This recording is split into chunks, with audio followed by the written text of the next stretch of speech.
A child with a cast on walks into a classroom and is approached. People ask them questions, tell them to get better. They even sign their cast.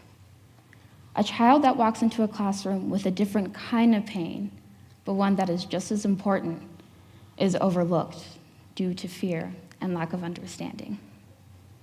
A few years ago, I went to a school in Australia. On my first day of school, I met a girl we'll call T. T was one of the most kind hearts at the school and welcoming. Regardless, her peers continued to warn me about her. "Don't talk to her," they said. "She's crazy, a self-harmer." Now, at the time, I didn't really understand what this meant, so I allowed myself to believe she really was crazy. About a week into settling into my new school, T was over an hour late to class. And I remember this day so vividly in my head. Her dress wiped with blood from her hands. Her cheeks were blushed red from the damp cold outside.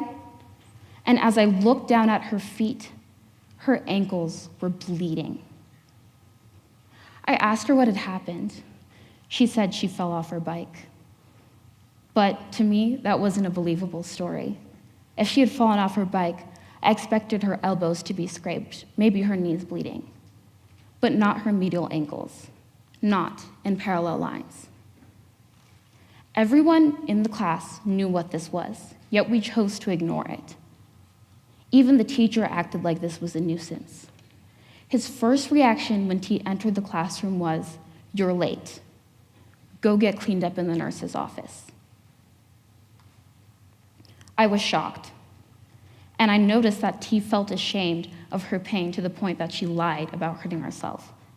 But I also felt ashamed for not walking her to the nurse's office. How could we ignore her desperate cry for help? How could I ignore it? Thousands of people like T today are silenced by the stigma of mental health. Phrases like, "Do you like being like this? Do you even like getting better?" People have bigger problems in this world, made me and many of the 425 million people today who struggle with schizophrenia, anxiety, depression, just to name a few, and also many combinations, feel like their pain isn't valid.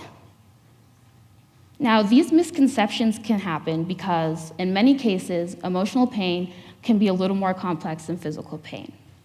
Let's say I break my arm. I'll probably go to the doctor's office, get an x-ray, and they'll give me an estimate as to when I can take my cast off and my arm will be fully healed again. With mental illness, it can range from medication, therapy, total lifestyle changes, weeks, months, years. It can be a lifelong battle. Imagine if we spent just as much time learning about mental illness as we do about physical illness.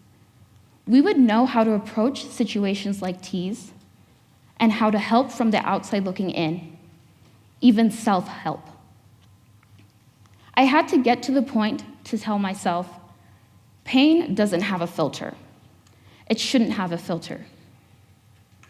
Because ignoring our lack of knowledge will never justify overlooking those who need our help. So I really urge you guys to just open your hearts a little more and speak more, because we need to be comfortable in just being vulnerable in ourselves.